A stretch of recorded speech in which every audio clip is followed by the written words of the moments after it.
The conditions of the garment industry in Bangladesh are in general amongst the worst in the world. Despite a hike in the minimum wage in 2010, workers' wages start at 3,000 taka a month, just $36. This wage falls significantly short of an acceptable living wage that is enough to provide basic necessities such as food, clean water, accommodation, health and education. Trade unionists calculate a living wage to be at least 5,000 taka, yet even this total would hardly liberate these workers, who, for the most, live in tiny dilapidated structures in Dhaka's sprawling slums. Lovecraft Garments is a factory that has recently supplied Gap and Nygard.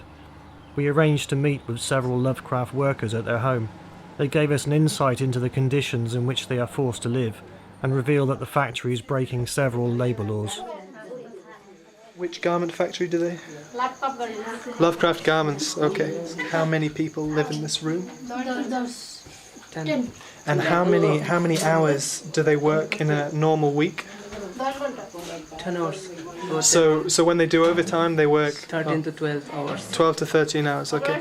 And do they choose to do overtime or do It's a rule. If they have overtime, you need to work overtime. yeah, if they say they have to work overtime, then they need to work overtime.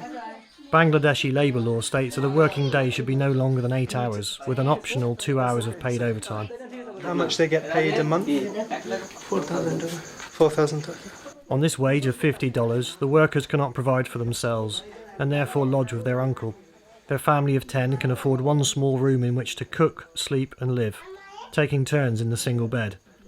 A street of a dozen such families share one toilet and water supply. The workers were confused when we asked about holiday entitlements. Apparently they're offered compensation for not taking any time off work.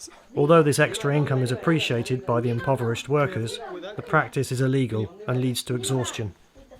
The factory offers half the legal requirement of maternity leave, just 8 weeks.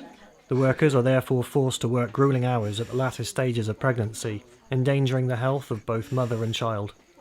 The factory also provides no childcare, despite the fact that it is a legal requirement. And at Love Garments, is there childcare? No. No, there's no childcare.